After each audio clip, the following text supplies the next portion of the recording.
All right, so you're starting your apprenticeship. That's huge. Your career is officially kicking off. And guess what? So much of it is going to happen online. But here's the thing. A single digital misstep can have some pretty serious real-world consequences. We're not just talking about keeping your data private. We're talking about being a professional. So today, we're going to dive into how to master your digital safety, because honestly, it's a core skill for your success. So let me ask you this, straight up. Is your online self ready for your professional life? Because that line between your personal digital world and your career, well, it's not just blurry anymore. For a lot of employers, it's basically gone. The two are completely, 100% intertwined. So first up, let's talk about your digital double life. What we mean by that is this idea that your online actions, even the stuff you do on your own time, have very real consequences for your career. This can create amazing opportunities for sure, but it also opens up professional risks you really need to manage right from day one. And here's the absolute key thing you've got to get. Safeguarding your well-being and your reputation, it isn't just a physical world thing anymore. In a professional setting, safeguarding means protecting yourself from harm. And yeah, your employer has a duty to help with that, but it also means you have a responsibility to act in a way that doesn't harm yourself, your colleagues, or the company's reputation. Your digital life is your real life, period. Okay, so if your digital and real lives are basically the same thing now, how in the world do you protect them? Let's get into what I like to call digital self-defense. This is your first and most critical line of defense for protecting your data and, just as importantly, your professional reputation online. This all starts with your digital footprint. Think of it like a trail of breadcrumbs you leave behind with every single post, every like, every upload you make. And you have to remember, that trail is often public. Employers and training providers, they are absolutely checking social media profiles now. This isn't about being paranoid, it's just about being smart and professional with what you share with the world. Need a simple way to decide what's okay to post? Here's a fantastic rule of thumb. Before you hit share, just ask yourself, would I be cool with this being blown up on a giant poster at my workplace? If the answer is no, or even a little, maybe not, then just don't post it. It's really that simple. Now, let's switch gears. We've talked about what you share. Let's talk about what others try to steal. Phishing is a massive threat. This is where scammers put on a mask, pretending to be your bank, a supplier, maybe even your new boss, all to trick you. And as an apprentice who's new to the systems and eager to help out, you can be a prime target for these guys. So how do you spot a phish? You gotta look for the classic red flags. They create a fake sense of panic, like you have to act now. They ask for your personal details, or maybe the email address just looks a little weird. Always trust your gut. If a message feels off, it probably is. And remember, a legitimate company will never ask for your password in an email. Your next line of defense is all about password strength. I mean, think about it.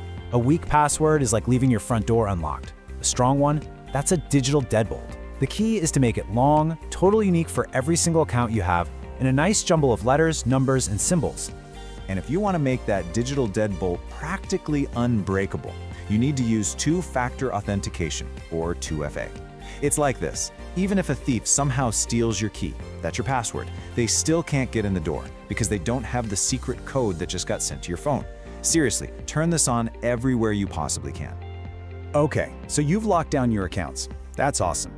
Now, let's zoom out a little. Digital safety isn't just about protecting yourself, it's about how you act as a good, responsible digital citizen when you're interacting with colleagues and the public online. The social web, from your team's group chat to public forums, it has its own set of professional risks. You've got the obvious dangers like cyberbullying, but also sneakier ones, like spreading misinformation that could hurt your company, or online grooming by people trying to exploit your new position. It's so important to know what these dangers look like.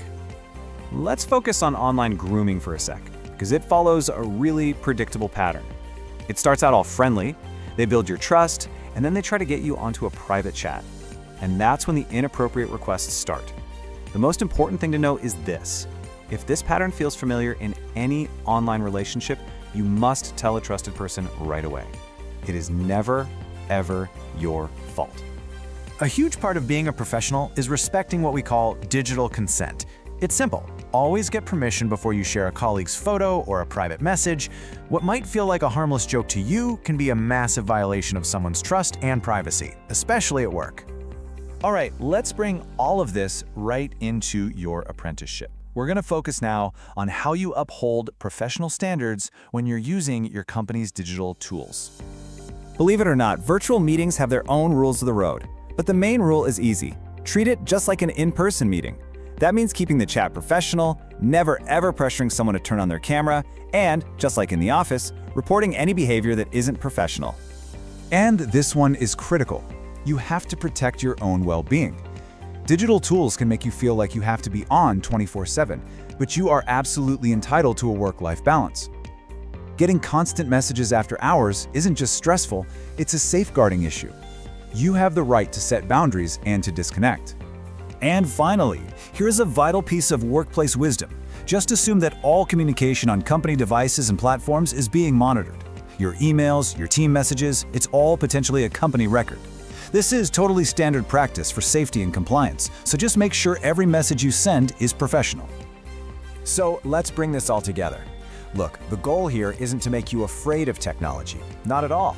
It's about turning all this knowledge into power, so you can walk away feeling aware, confident, and completely in control of your digital professional life.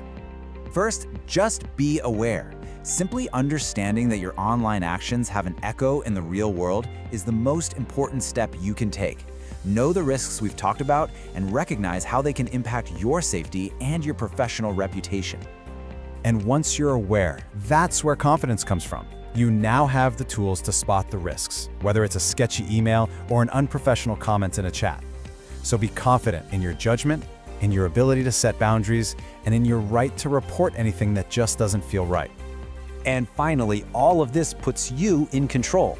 When you're aware and you're confident, you're the one in the driver's seat of your digital identity.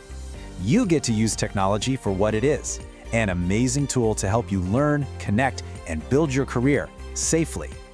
So, I'll leave you with this question. After everything we've covered, what is the one step, the one simple thing you're going to take today to strengthen your digital safety? Are you going to go update a password? Turn on 2FA on your main account? Maybe just review your privacy settings. Your professional reputation is in your hands. Go make one small, powerful change today. Thanks for joining this explainer.